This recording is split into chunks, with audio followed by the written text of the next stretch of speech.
And what we see here, if you will, picture with me, imagine a fisherman, okay, with his fishing rod and his rope, the nylon, and he's got what at the end of it? A hook. Okay? And he throws it out into the ocean, the river, the Merrimack. What is his chance of catching anything? 0. So he takes a worm and he threads the worm on the hook, and then he attracts the fish with the worm. And what am I getting at here? That Christ, if you would, the hook, that metal, his divinity, was completely hidden in the worm, in the bait, completely covered. And then our great enemy, that great snake, that great serpent that even today is honored in Asia, that tormenting serpent, the devil I'm talking about, who's roaming through Lowell right now, through the river, looking to devour things. He sees the worm. He sees the humanity of Christ in his weakness, and he swallows it, thinking to devour it, thinking to put to snuff out Christ. But the hook, okay, his divinity, jars into the mouth and kills with a poison tip that great serpent, Satan, who gets defeated right as that comes in him. Thinking to destroy Christ, the devil destroys his own kingdom, loses his power to reign. That's what we're talking about with Jesus today. That's what's happening right here. He loses that power. It's taken from him. And that's what it says in Genesis 1, however many thousand years ago that is. That the seed of the woman, the only time in the Bible spoken of the seed of a woman, it's always the seed of a man. But the seed of a woman, a la Mary, the mother of Jesus, the seed of the woman, that woman, and Jesus would crush the head of the serpent, okay? But the serpent would crush his heel. And this prophecy and promise and God's plan from the beginning of time to now was fulfilled. And that's what was happening as Paul saw that fulfillment. These great and precious promises. And I know that apologists will say this is proof of God's truth and how he did all this. And we agree with that. But I want you to feel it for once, not just know it in your head. And what is it? And we don't even end there. What do we see? First of all, who are we? Before we get to the exaltation of Christ, we are Fusion. We are less than the least of any church in Lowell. May we glory in that position. We do not want to grow Fusion by a redistribution of Christians to this church. We want to grow by reaching the lost, by going lower, by reaching the people that are considered scumbags, dirtbags, the ones no one in the world will have. There's a food pantry here. Lavinia had 30 people and families down there. You can come and stop by on a Saturday morning. Not all of you at once, but don't worry, there's plenty of room there. There's other places and opportunities in English class to bring somebody to that's being led for a few more weeks till we take a break for the summer. And JSK is taking a break. But as we hit the streets, there'll be those opportunities. Let us fish in the Merrimack River and not in some other church in Lowell.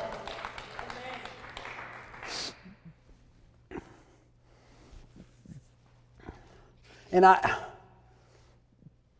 debated even to speak about this because I could give you 1,000 examples of me not being like this. And I have so little experienced this in my own life. But there was one time where I had some sense of this. It was a few years back. I am a surgeon, for those who don't know me. And I had a situation where I had a lawsuit against me and had to go to court. This is a situation where it took about 7 years from the incident where the patient had an injury, which I had responsibility in, and went all the way to court. And when I was in the courtroom and I saw on the first day the opening statements, I realized there was a nurse and myself, and that the lawyer of the nurse was teaming up with the lawyer of the patient, and I was going to be be the one to be the target. And I really had a time that night as I went home and knew that I'd be on the stand for a few hours where I really reflected on this and thought about how Christ was a servant of all, how he didn't defend himself, how he didn't just take advantage of situations.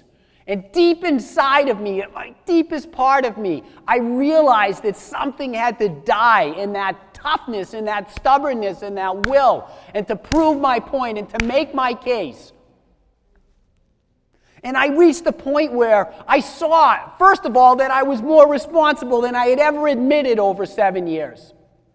And then there was some of it that just didn't seem to have anything to do with me, and I said, even that I take on myself. Even that I take on myself. And my only purpose tomorrow, because I know I'm going to lose, is to say something good to the lawyer, good to the patient, good to the nurse, good to the people who were there as my accusers.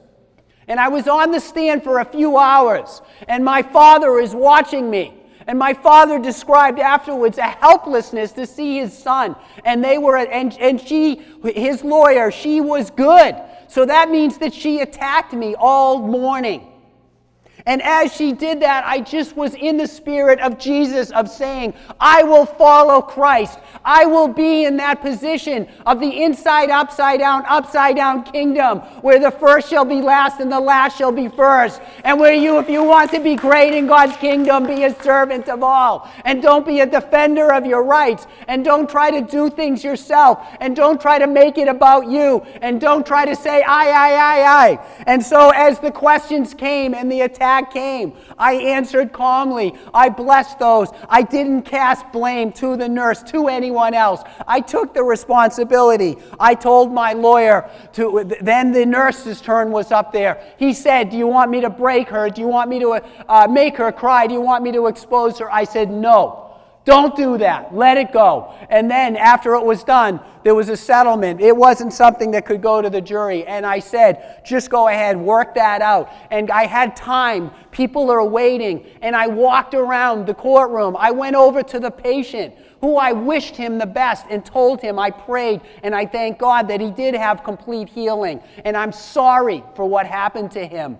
I talked to his girlfriend after that, whose face was contorted when I blessed her and said I listened to her and it meant something to her. I walked over to his lawyer and told her that she did a great job, that I commended her for the way in which she was successful in this. And she later told my lawyer I had that doctor all wrong.